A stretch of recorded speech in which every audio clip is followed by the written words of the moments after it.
In 1986, a man named William Bud Post won $16.2 million in the Pennsylvania lottery. Within a year, his brother had hired a contract killer to murder him and his wife, hoping to inherit the winnings. His landlady successfully sued him for a share of the jackpot. He purchased a restaurant, an airplane, and a used car lot, none of which he had any experience running. He ran up $1 million in debt within 12 months. Within 3 years of winning, he was $1 million in the hole, living on food stamps and publicly describing the lottery win as the worst thing that had ever happened to him. He died in 2006, essentially broke. Now, you might be thinking that's an extreme case. A lottery winner, not a sophisticated entrepreneur. Surely the people who build real wealth, who found companies, who build industries, who accumulate hundreds of millions through genuine skill and effort, surely they do better. Some do, most don't. Research by the Williams Group Wealth Consultancy, studying over 3,000 families across multiple generations, found that 70% of wealthy families lose their wealth by the second generation, 90% by the third. These are not lottery winners. These are people who built real businesses, accumulated real assets, and left real fortunes. Gone, within 2 to 3 generations. And the reasons, when you examine them carefully, case by case, family by family, are not random. They are not bad luck. They are not unpredictable market forces. They are the same mistakes, made over and over again, by people who had everything they needed to succeed, except one thing: the understanding of what separates money that lasts from money that disappears. Today, we are going to go through every single one of those mistakes. We are going to name the families, cite the research, follow the money, all the way to where it ran out. And by the end of this video, you will understand, with absolute clarity, why new money so rarely becomes old money, and exactly what it would take to change that. This is the most practically important video in this entire series. Do not skip any of it. The foundational mistake: confusing income with wealth. The first and most foundational mistake that new money makes, the error that underlies almost every other mistake we're going to discuss, is one of the most seductive confusions in all of personal finance. Confusing a high income with actual wealth. These are not the same thing. They are not even close to the same thing. And the failure to understand this distinction is the single most reliable predictor of whether a fortune will survive beyond the generation that created it. Here is the clearest way to understand the difference. Income is a flow. Wealth is a stock. Income is the water coming out of the tap. Wealth is the water in the tank. You can have an enormous flow and an empty tank if the drain is wide enough. And in the lives of high-earning new money families, the drain is almost always at least as wide as the tap. The economist Thomas Piketty, in his landmark 2013 work Capital in the 21st Century, documented through historical data spanning 2 centuries that the accumulation of lasting wealth depends not on income alone, but on the rate of saving and investment relative to income. Families that consume most of what they earn, regardless of how much they earn, do not accumulate lasting wealth. Families that consistently save and invest a significant fraction of their income do, and the compounding effect over decades is transformative. This sounds obvious. It is not practiced. The American financial landscape is full of people earning $500,000, $1 million, $2 million per year who have a net worth that would embarrass someone earning $150,000 with good financial habits. The consumption patterns that accompany high income in American culture, the houses, the cars, the private schools, the travel, the social obligations, the lifestyle, are extraordinarily efficient at consuming income before it ever becomes wealth. The finance professor and researcher Thomas Stanley spent decades studying this dynamic, first in The Millionaire Next Door, 1996, and subsequently in Stop Acting Rich, 2009. His research methodology was revelatory. Rather than studying wealthy people through their visible behavior, which, as we've established in this series, is designed to look wealthy, he studied their actual financial statements. The results demolished popular assumptions about wealth. The majority of American millionaires, Stanley found, do not live in upscale neighborhoods, do not drive new luxury cars, do not wear expensive watches, do not eat regularly at expensive restaurants. They live in modest homes, drive reliable older cars, and invest the difference between what they earn and what they could spend at the level their peers spend. The visible wealth and the real wealth are, for most people, inversely related. The people who look wealthy, who drive the new Range Rover, live in the biggest house in the best neighborhood, wear the right brands, are, Stanley found, typically the people with the least actual wealth. They are consuming their potential fortune in real time, converting it from assets into experiences and objects before it ever has the chance to compound. Old money families understand this at a cellular level because they have had generations to internalize it. The Rockefeller family's internal motto, passed down from John D. Rockefeller Sr. himself, was a variation of a simple principle: save and invest first, and live on what remains. Rockefeller himself kept meticulous financial records from childhood. His ledger books, preserved at the Rockefeller Archive Center, show every penny earned and spent from the age of 16, with savings rates that would seem extreme even by the most disciplined modern financial planners' standards. The lesson is both simple and ruthless. The path from new money to old money begins with the discipline to leave income in the tank, rather than letting it drain through the lifestyle that income makes possible. If you've been watching this series and thinking, I understand the principles, but what do I actually do differently? This video is the answer. Stay with me. We are about to get very specific. The consumption trap, lifestyle inflation, and the golden cage. Once we understand the income-wealth confusion, we can see its primary manifestation clearly: lifestyle inflation. The automatic, almost unconscious expansion of consumption to fill available income. Behavioral economists have a term for this phenomenon: the hedonic treadmill. The well-documented human tendency to adapt to improvements in circumstances with remarkable speed, returning to a baseline level of satisfaction that requires continually higher inputs to maintain. The raise that felt like freedom becomes, within months, the new normal. The house that felt spacious begins to feel cramped. The car that felt luxurious begins to feel ordinary. And the response, almost universally, is escalation. A bigger house, a better car, a more expensive vacation, better restaurants, better schools, better everything. This escalation is particularly devastating for new money families because it typically happens at exactly the moment when the opposite behavior is most critical. The first generation that created the wealth is, by definition, at or near the peak of their earning power. The decisions they make about consumption in those peak years determine whether the wealth compounds or dissipates.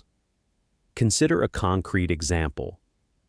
A tech entrepreneur sells her company at 42 for $30 million after taxes.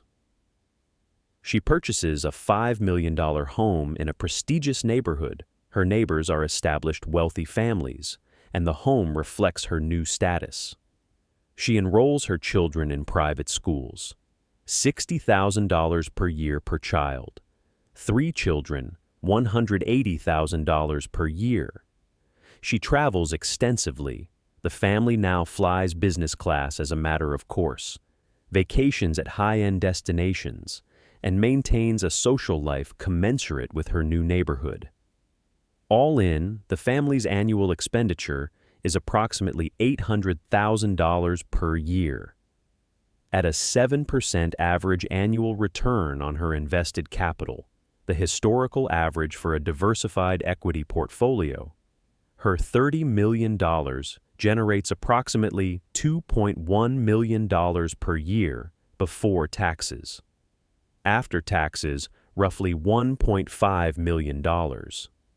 After her $800,000 lifestyle, she is saving approximately $700,000 per year, a significant amount that is, in principle, building toward genuine multi-generational wealth. But now add the variables that actually happen. She decides the house needs renovation.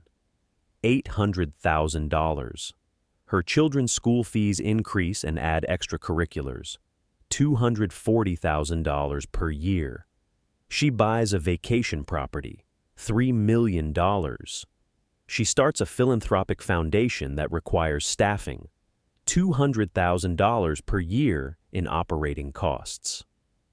She divorces at 48, a subject we will return to, and the legal and financial settlement absorbs $8 million. The $30 million, which should have been the foundation of a multi-generational fortune, has become, through entirely ordinary and understandable choices, a sum that will be exhausted within her lifetime if the pattern continues, leaving her children not a dynasty, but a depleted inheritance, and a lifestyle they were raised to expect but cannot sustain on their own earnings. This pattern is so common that wealth management advisors have a specific term for it: shirt sleeves to shirt sleeves in 3 generations. The phrase exists in virtually every culture. In Japanese, rice paddies to rice paddies in 3 generations. In Chinese, wealth never survives 3 generations. In Lancashire, England, clogs to clogs in 3 generations. The universality of the proverb is itself evidence of the universality of the pattern. The solution, which old money families implement instinctively and new money families almost never do until it's too late, is the deliberate, explicit construction of a fixed lifestyle budget that is set well below what current wealth could support, and the commitment to keeping it there regardless of income growth. Not because deprivation is virtuous, but because the gap between what you can spend and what you actually spend is the gap in which wealth is created. The governance failure: no structure, no survival. The first generation builds the wealth. The second generation inherits it. The third generation fights over it. And by the time the fight is finished, there is often nothing left worth fighting about. This is the governance failure. And it is responsible for more destroyed fortunes than any market crash, any bad investment, or any single financial mistake. In our second video in this series, we discussed how old money families use legal architecture, dynasty trusts, family limited partnerships, family constitutions to protect and govern their wealth across generations. What we didn't spend enough time on was what happens when those structures are absent. The answer, documented in case after case after case, is family conflict destroys everything. Consider the story of the Pritzker family, one of America's great business dynasties, founders of the Hyatt hotel chain and a sprawling business empire. For most of the 20th century, the Pritzkers were considered a model of family wealth management. Disciplined, private, strategically governed. Their holding structure was built around a network of trusts that kept assets unified under centralized management. Then, in 1999, a young family member named Liesl Pritzker discovered that trusts established in her name had been systematically depleted, allegedly through transfers to other family entities without her knowledge or consent. She sued her own father. The lawsuit exposed the entirety of the family's previously private financial structure to public scrutiny and triggered a complete reorganization of the Pritzker fortune. The family ultimately divided their business empire, worth an estimated $15 billion at the time, among 11 family branches. The unified structure that had made the fortune possible was dissolved. Individual branches went in different directions. Some thrived, others did not. The Pritzker case is unusual in its specifics, but typical in its general shape. A wealth structure built without adequate governance, communication, and documented agreement among beneficiaries eventually collapses under the weight of competing interests. Now consider a less famous but more instructive case. The generic pattern documented by estate attorney and family wealth researcher Frederick Wiedemann, who studied the dissolution of multiple family business fortunes over his career. The pattern he identified is almost invariable. Generation 1 builds the business. They are talented, driven, and deeply familiar with the business's operations. The business is profitable. Assets accumulate. The founder's relationship with the business is personal, sometimes obsessive. Generation 2 inherits a business they understand partially. They grew up with it, but were not present for its creation. Some are capable operators, some are not. Without formal governance, a board with independent directors, clear succession criteria, a documented decision-making process, the business's fate depends on whether the family happens to produce a capable heir. Often it doesn't. Generation 3 inherits a fractured relationship with a business they barely know, managed by people who may or may not be qualified, and owned by a group of cousins who have different needs, different lifestyles, different values, and different opinions about what should happen next. The pressure to liquidate, to sell the business, divide the proceeds, and move on becomes enormous. And once a business is liquidated, the capital that built it over decades is suddenly exposed to all the consumption pressures we discussed in the previous section. The solution is governance, boring, unsexy, document-intensive governance, implemented before it is needed. A family council, a board with genuine independent oversight, a documented succession plan, a family constitution that articulates shared values and decision-making processes, a trust structure that prevents premature liquidation. These structures are not guarantees of success, but their absence is an almost certain guarantee of failure. The heir problem. What happens when wealth raises its own destroyers? Here is the cruelest paradox of new money. The very success that creates a fortune often creates the conditions for that fortune's destruction. Because the thing that old money understands, and new money almost never does in the first generation, is that wealth is not just a financial gift to the next generation. It is a test. And without deliberate preparation, the test is one most heirs fail. The psychology of wealth inheritance has been extensively studied. Dr. Lee Hausner, a clinical psychologist who spent decades working with wealthy families and authored Children of Paradise. Successful Parenting for Prosperous Families, identified what she called the entitlement trap.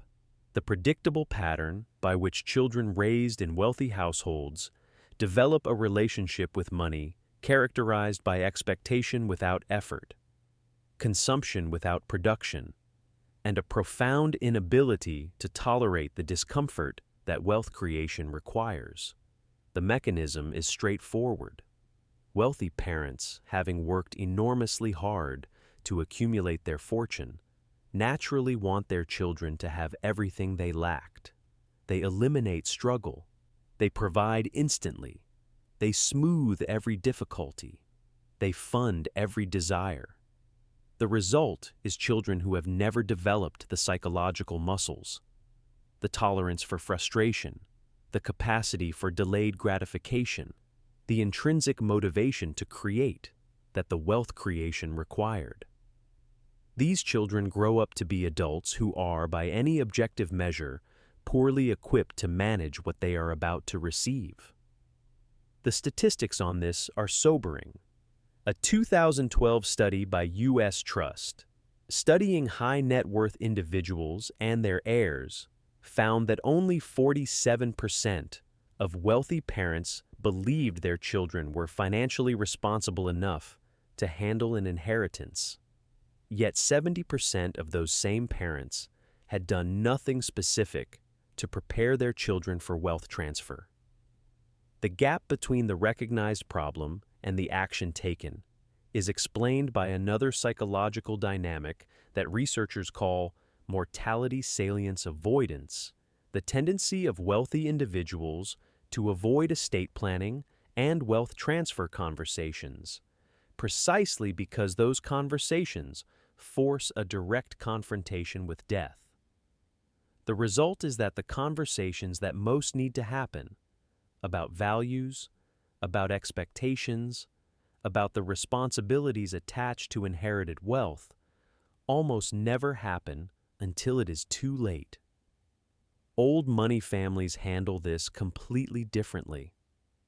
As we discussed in our second video, the structured introduction of heirs to family governance, sitting in on family council meetings as adolescents, managing small portfolios as young adults, serving on foundation boards in their 20s, is a deliberate and systematic program of preparation. The heir is not handed a fortune on their 25th birthday. They are graduated into responsibility over decades, with each step calibrated to their demonstrated maturity and capability. The financial historian David Landis, in The Wealth and Poverty of Nations, 1998, made an observation about family business dynasties that applies equally to family financial dynasties. The families that survive across generations are those that treat succession not as an event, but as a process, a decades-long preparation that begins when the heir is young enough to be genuinely shaped by it. The families that fail treat succession as an event, the reading of the will, the transfer of assets, and the hope that the next generation figures it out. They don't, typically. If you're finding this series useful, and I genuinely hope you are, the single most helpful thing you can do right now is subscribe and share this video with someone who needs to hear it, not as a judgment, as a gift, because this information changes outcomes, and most people never encounter it. Now back to the story. Divorce, the single greatest destroyer of new money fortunes. Of all the mechanisms that destroy new money fortunes, divorce is the most efficient, the most common, and the least discussed in financial education. Let us be direct about the numbers. In the United States, approximately 40 to 50% of first marriages end in divorce. Among high net worth couples, those with assets above $5 million, the divorce rate is comparable, and the financial consequences of a high net worth divorce are routinely catastrophic. A contested high net worth divorce in the United States costs, on average, between $50,000 and $250,000 in legal fees. For complex divorces involving business valuations, trust disputes, international assets, and custody battles, costs routinely exceed $1 million. Some of the most contentious divorces, the Mackenzie Scott and Jeff Bezos settlement, the Rupert and Anna Murdoch divorce, the Harold Hamm divorce, have involved legal processes costing many millions in asset divisions, measuring in the tens of billions. But the direct legal cost is only the beginning. The deeper financial damage comes from asset division. In the absence of a prenuptial agreement, which the majority of first-generation wealthy individuals do not have, because they were not wealthy when they married and slash, or because the conversation felt unromantic. Marital assets in most U.S. states are subject to equitable distribution. This means that assets accumulated during the marriage, including business interests built after the wedding, are divided between the spouses. For a founder who built a company from $0 to $50 million during a marriage, equitable distribution means their business, the primary wealth-generating asset, is potentially subject to a 50% claim by their spouse. The business may need to be sold, partially liquidated, or refinanced to fund the settlement. The wealth-generating machine is damaged or destroyed at the precise moment it should be compounding. The Hamm divorce provides an instructive illustration. Harold Hamm, founder of Continental Resources and one of the architects of America's shale oil revolution, divorced his wife Sue Ann Hamm in 2014.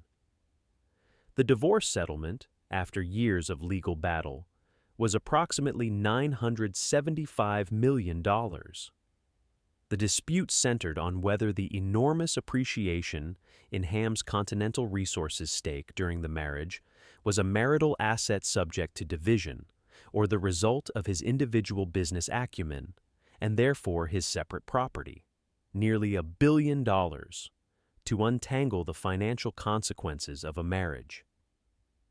Old money families protect against this risk through instruments we've discussed in detail: prenuptial agreements, dynasty trusts that hold family assets outside of individual ownership, family-limited partnerships that classify assets as premarital family property, and social structures that, through the marriage strategy we discussed in Video 2, tend to produce unions between people of similar backgrounds, values, and financial literacy. New money families, arriving at wealth without these structures and without the social preparation that old money provides, enter marriages as financially exposed individuals. When those marriages fail, as nearly half of them do, the financial exposure becomes financial catastrophe. The lesson here is not cynical about marriage. It is clear-eyed about financial planning. A prenuptial agreement is not a prediction of divorce. It is an insurance policy, a financial planning instrument that, like all good financial planning instruments, you hope never to need. The failure to obtain one when significant assets are at stake is a financial planning failure with potentially generational consequences. The investment mistakes: how new money destroys itself in markets. New money and financial markets have a relationship that is, to put it kindly, complicated. And the complications almost always resolve in the same direction, downward. The investment mistakes made by new money families are so consistent and so well documented that they form a nearly perfect inverse of the investment philosophy that old money uses to preserve wealth across generations. Understanding the contrast is one of the most practically useful things we can do in this video. Mistake 1: concentration without expertise. The first generation of new money typically creates its wealth through concentration. A single business, a single industry, a single bet that pays off. This is appropriate. Diversification is the enemy of exceptional returns. The people who build $50 million fortunes from nothing almost always do it by concentrating their energy and their capital in a single high-conviction opportunity. The mistake is failing to recognize that the strategy that built the wealth is not the strategy that preserves it. Once the concentrated bet has paid off, once the company is sold, the investment has returned, the opportunity is realized, the capital needs to be transitioned from a concentrated growth strategy to a diversified preservation strategy. New money families, still in the mental framework that produce their success, often fail to make this transition. They continue to concentrate. They make large single bets on opportunities that remind them of the one that worked. Sometimes this pays off again. Far more often, it doesn't, because the circumstances that produce the first success, timing, specific expertise, a particular market moment, are rarely replicable. The behavioral economics literature calls this illusion of control, the tendency to attribute successful outcomes to skill when they were, at least partially, the product of circumstance. After a concentrated bet pays off, the confidence it generates often produces subsequent concentrated bets that are made with more confidence than the circumstances warrant. Mistake 2. Complexity without understanding. New money is a magnet for complex financial products. Not because new money families are foolish. Many are extraordinarily intelligent, but because they are newly wealthy, socially visible, and surrounded by financial professionals who profit from their participation in complex products. Hedge funds, private equity funds with high fee structures, alternative investments, structured products, complex tax optimization strategies. These products are marketed aggressively to the newly wealthy, and they are often purchased without adequate understanding of their mechanics, their fee structures, or their actual risk profiles. The investment consultant and author Charles Ellis, in his landmark work, Winning the Loser's Game, 1998, documented with exhaustive data that the majority of professional active management, hedge funds, actively managed mutual funds, most alternative investment strategies, underperforms simple, low-cost index investing over long-time horizons, after fees. This is not a fringe view. It is the overwhelming consensus of the academic finance literature. Yet the newly wealthy are consistently directed toward the most expensive, most complex, most fee-intensive products available, because those are the products that generate the highest commissions for the advisors selling them.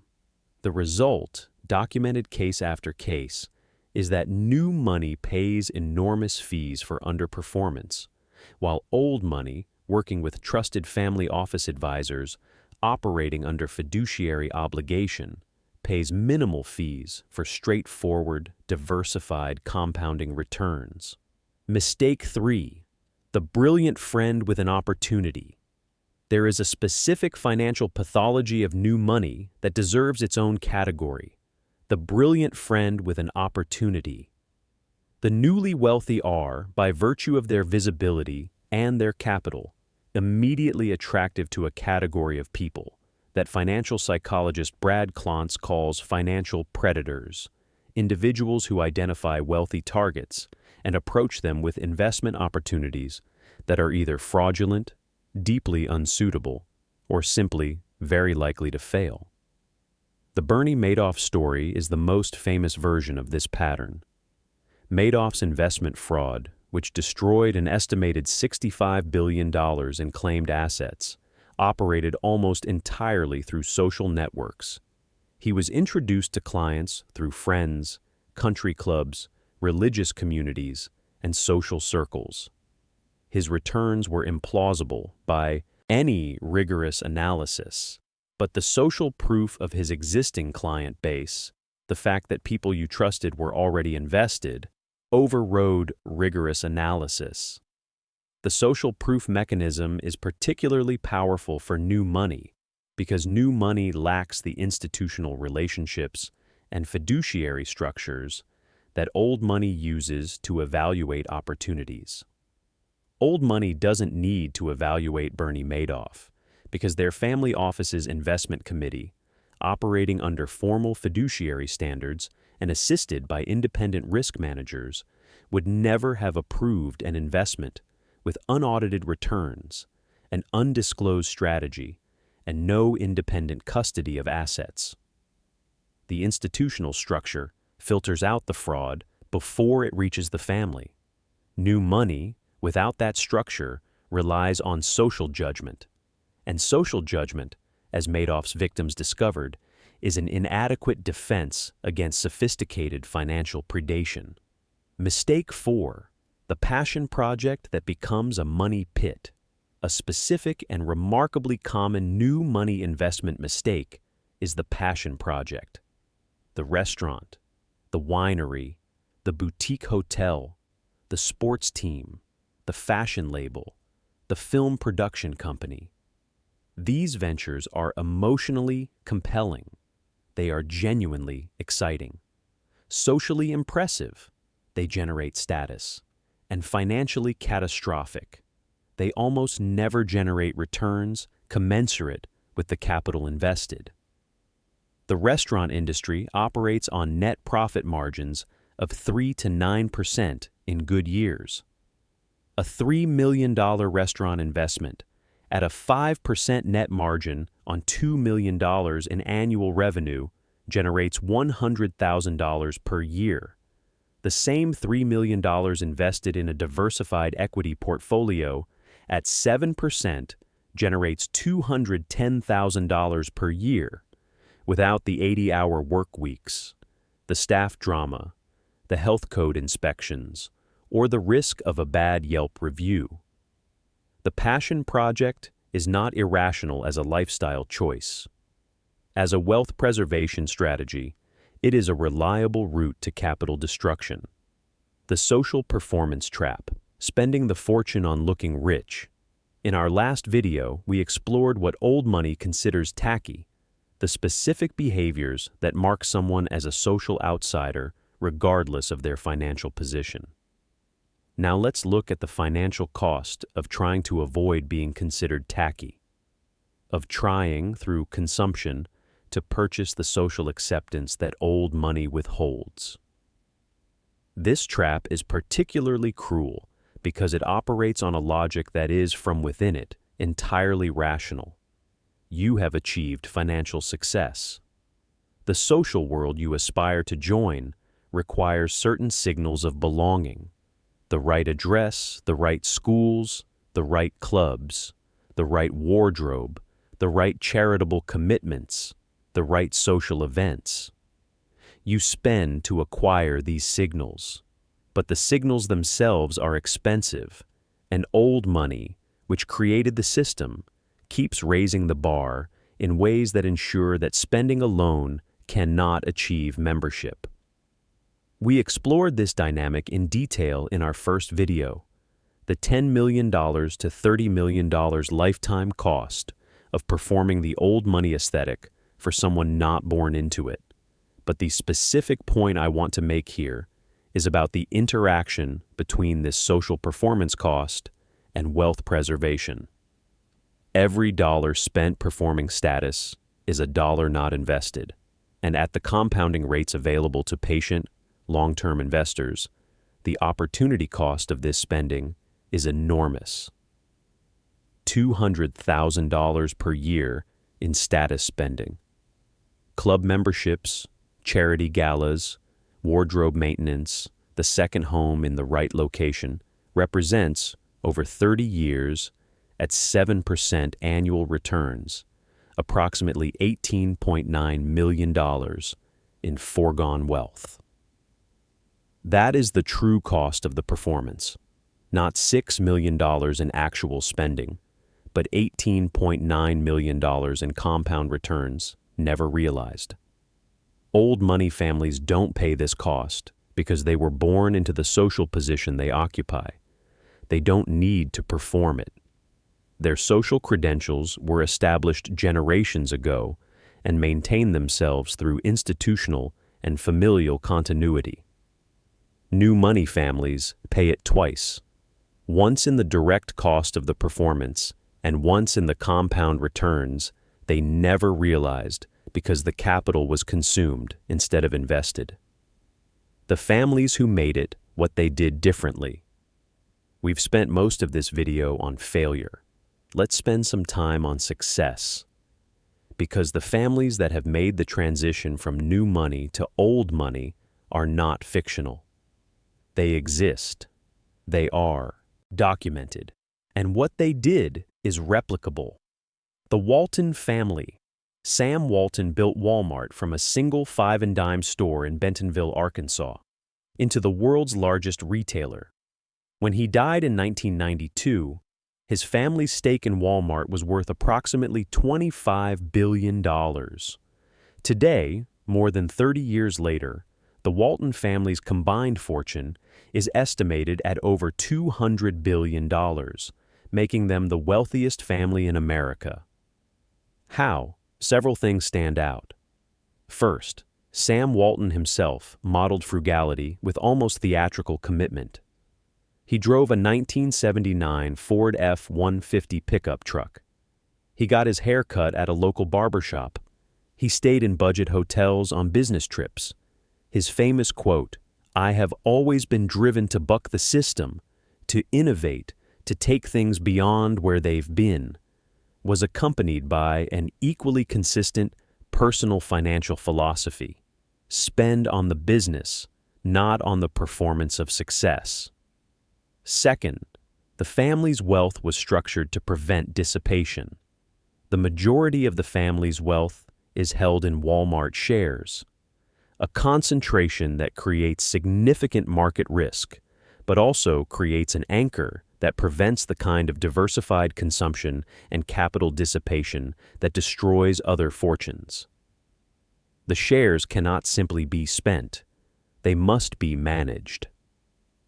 Third, the family established the Walton Family Foundation as a central institutional vehicle, giving the family's philanthropic activities a unified purpose and governance structure that channels the family's engagement with its wealth toward constructive ends rather than competitive consumption. The Johnson family, Fidelity. Edward C. Johnson II founded Fidelity Investments in 1946. Today, his daughter Abigail Johnson runs the firm as chairman and CEO, and the family's stake is worth approximately $25 to $30 billion. The Johnson family's transition from first-generation to third-generation wealth is instructive precisely because it happened in a business, the investment management business, whose values align perfectly with the wealth preservation principles we've been discussing. The Johnsons did not separate the philosophy of their business, patient, long-term, compound-oriented investing, from the philosophy of their personal wealth management. The two reinforced each other.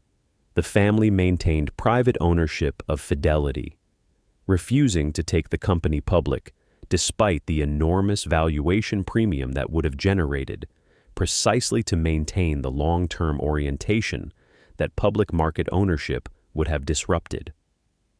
This willingness to leave money on the table in the short term for strategic advantage in the long term is a quintessentially old money decision.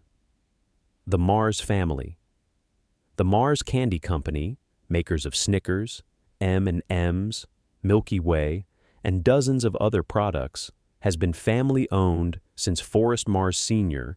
built it into a global powerhouse in the mid-20th century. The Mars family is now third generation, collectively worth over $90 billion, and the business remains entirely privately held.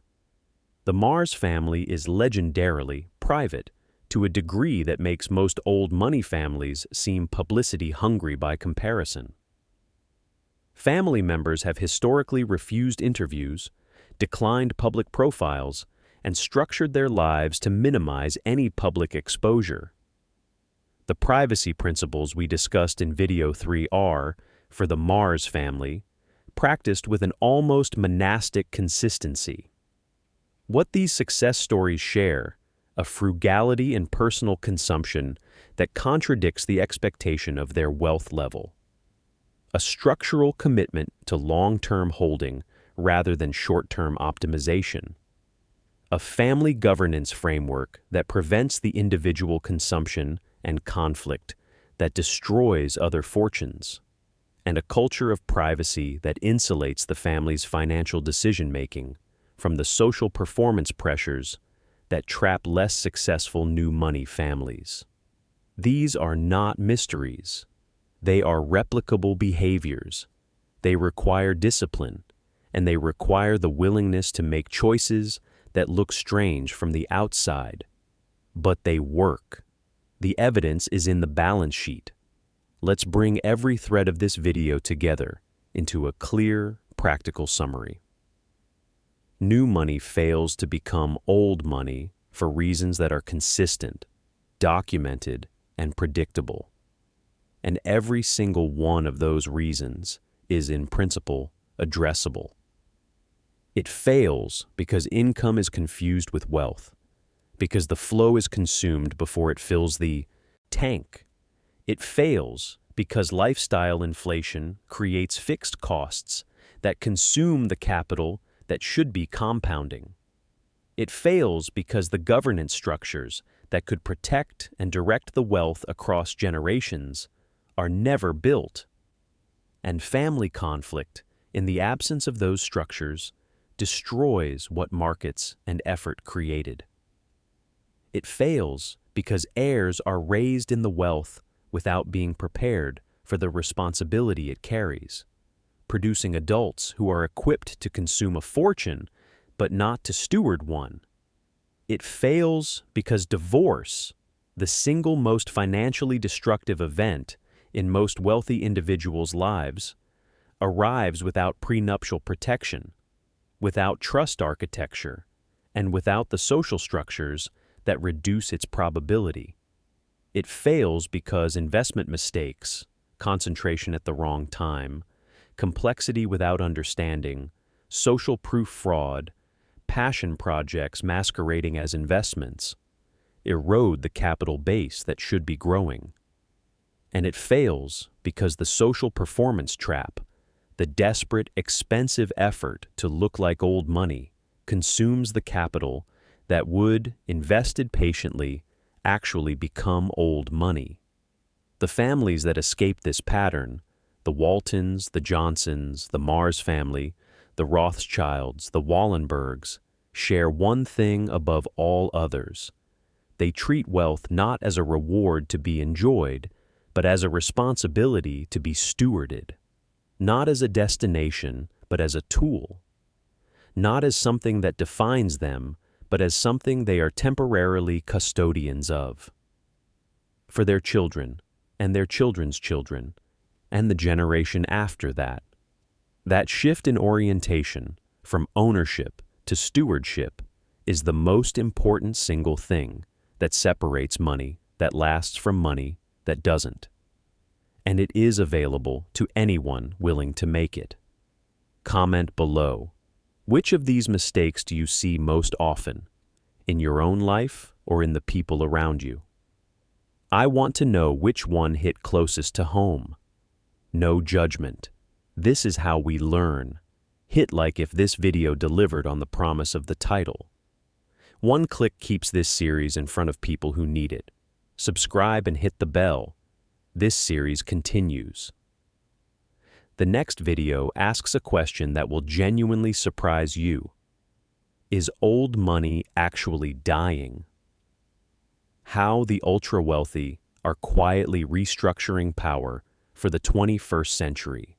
You will not want to miss it. Share this video with one person in your life who is in the early stages of building real wealth, not to lecture them, because this information, given at the right time, can change the entire trajectory of a family's financial history. I will see you in the next.